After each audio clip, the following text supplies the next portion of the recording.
Here is the heart of the system. It's the Fox Float X2 Air Oil Shock. So Fox Racing is an incredibly highly respected company in the off-road industry.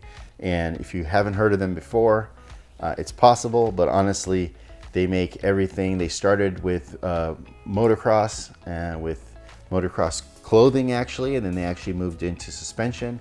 And these days, they make the absolute best off-road racing shocks, all the way from mountain bikes, all the way to trophy trucks, like we found out. This is the absolute top of the line, tip of the spear in off-road shock technology. And so the reason why this is important, because they incorporate a lot of features that will help us a lot in filming. This is what allows such a simple suspension design, which is what we have here, which is a single pivot. There's nothing necessarily revolutionary in our CineMilled action arm.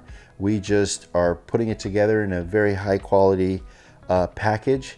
And most importantly, you know, we brought a very high-end dampening solution to our action arm. The main thing that you're gonna notice about this shock is that there's no visible coil spring. Right? You don't see a coil spring on this shock. A lot of people are familiar with like a coilover that you might see on the back of a motorcycle or underneath a sports car. And that's a traditional coil-over suspension setup where you're actually using a coil spring to support the weight of the vehicle. Before I really jump into the details of this shock, I kind of want to explain why I decided to go with a very high-end what is a mountain bike shock.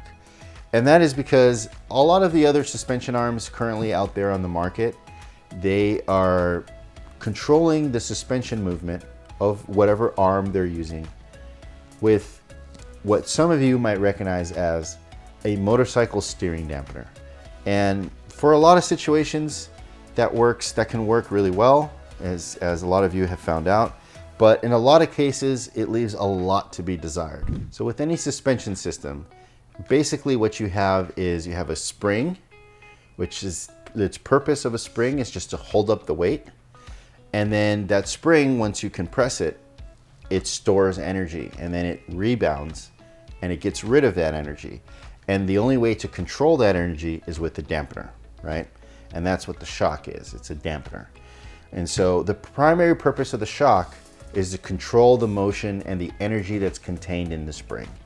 And so what happens is, with the more suspension travel you have, there's a lot of energy being generated by the spring. And so what you have to do is control that energy. And so what happens is, if you don't have enough dampening, the arm will just bounce up and down like a lowrider, and there'll be no control. And so what you want is, you want to hit a bump and have it stop, right? On a motorcycle steering dampener, which is what most of a lot of these companies are using to control their springs, such as the Black Arm, for example. Those dampeners that they use come from a motorcycle, from the steering system on a motorcycle to dampen the steering. And so in that application, for what it was designed for, it works very well. But when you're trying to control a system that's moving a lot, that has a lot of spring in it, basically those motorcycle steering dampeners have like a teaspoon or two of oil in them, and so there's very little oil volume. And so what happens is something called shock fade. So while you may tune your suspension arm and it stop, you push it down and then it stops really well right when you start, after you come back from a very active session, you'll notice that it's moving up and down, and you'll go in there and you'll click it down a little bit more to try to achieve the same adjustment, and it's not going to hold. And the problem is, the more you click down, the more friction you introduce, because you're trying to control the spring.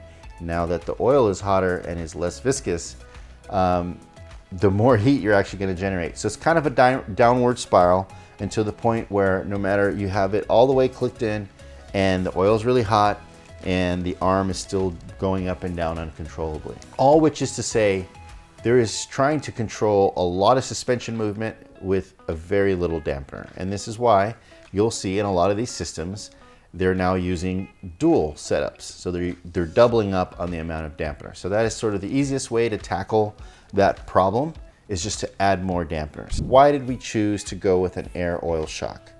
So primarily, first of all, like I was just describing, there is a lot of oil volume in this shock.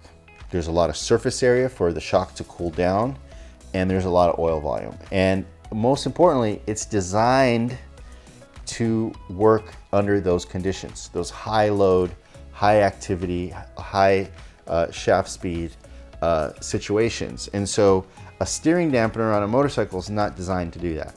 So you're taking something that's not designed to do what you're asking it to do, and you're setting it up to fail essentially. And by starting off with a motorcycle mountain bike shock like this, we're setting ourselves up for success essentially, because it was actually designed to do exactly this sort of thing.